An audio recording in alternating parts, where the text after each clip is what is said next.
Hey everyone, Harry from Hasbro TV back with another match review video. So Chelsea won, Tottenham Hotspur nil. Now we actually have a lot to talk about today because the 1-0 kind of is a flattering result in some ways, and also just a lot happened actually.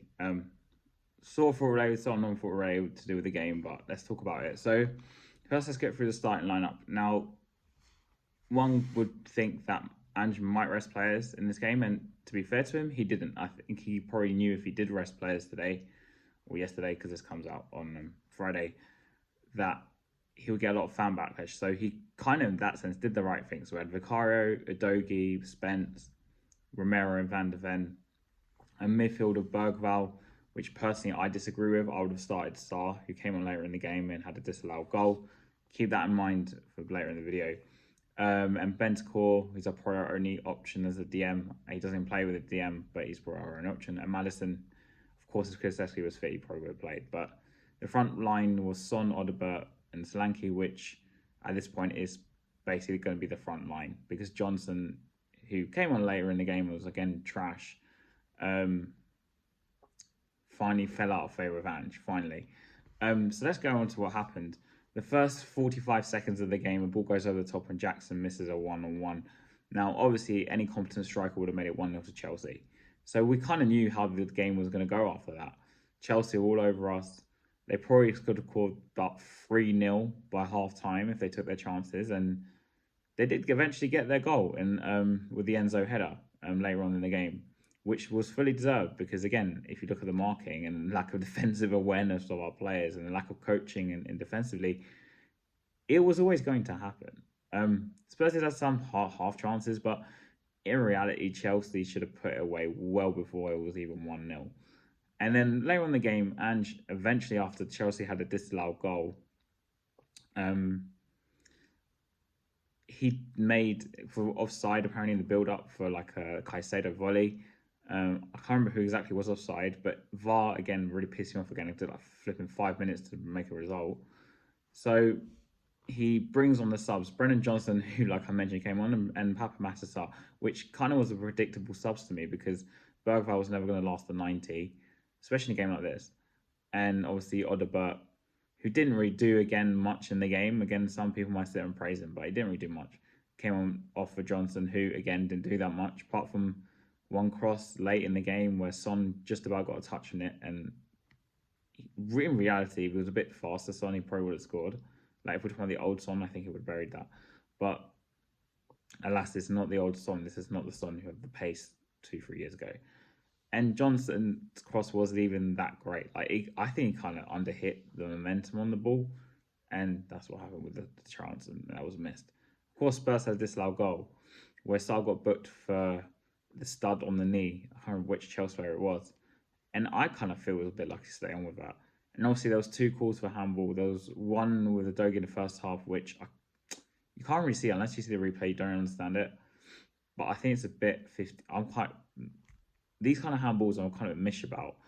But then the second one, in the second half, there was a similar one with Chelsea where Spurs player hit it and the player was already on the floor and it hit his hand. Now again, if you don't give the first one, you can't give the second one. So at least they were consistent for once in that sense. But VAR spent about 10 minutes today. It was 12 minutes at a time. But later on in the game, after the disallowed goal, Ange cupped his ear to the fans because when Bergvall was taken off for Sarr, there was actually a lot of boost. Um, for me, I kind of actually agree with the subs. So I'm probably in minority here. And like I said earlier, I probably would have started Sarr anyway because we're playing an away game and we need more legs and we need a more defensive player. But this is Andrew. He'll just chuck every attacking player he's got. That's to our detriment, in my opinion. So, but again, he's disrespecting fans. Then the fans had a go at some of the players and apparently Son shushed the fans. The club captain shushed the fans. So it's all going haywire, yeah. By the time you see this, maybe there'll be more information. So hope this video won't be outdated by then. But Spurs lose 1-0, and this is our 16th Premier League loss of the season out of 30 games. Bear in mind, we drew 4 and we won 10, and we're in 34 points. Okay, we're still in Europa League, but with all our players back, which Ange indirectly said that we should wait for our players to come back before judging, pretty much. Like, that's basically what he was saying. At least that was his cop out. We're still rubbish. We still can't defend. The midfield does not work. The attack, there was an instance in the first half where Spurs had possession for I think about 5 minutes. I think it's about 5 minutes. And we passed.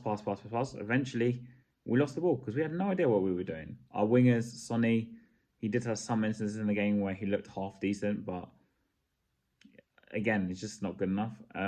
But again, I don't solely blame him. It's just he's at this age where he's just not going to be the same player he was 2-3 years ago. And I do feel like he did rely on Kane when Kane was around as well, partly. And Odegaard, yeah, he's got his 2 goals in like a few weeks ago, but very raw.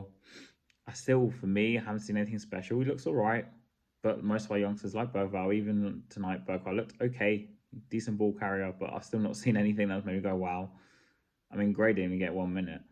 But I'm just touching on the youngsters here to talk about it because everyone's really pressed about it. So, another loss, 20th loss, I think, in all competitions, if I'm not wrong. The fact that Ange disrespected the fans, the fact that the captain shushed the fans, which is a bit nuts. The club is in turmoil. Ange needs to go. If he's not gone by the time this video is out, I'll be quite surprised, actually. And the club need to bring in a short-term experienced manager to see us through for the rest of the season. Like someone like Benitez, for example. Give him the last 9 games and the Europa League games and see what we can do. Because it's just a sea of madness. And I'm sorry, the guys run out of excuses, and him disrespecting the fans is going to result in one thing. And it should only result in one thing. Ange needs to go like right now. And if he's not gone by this time this video's out, I'll be shocked.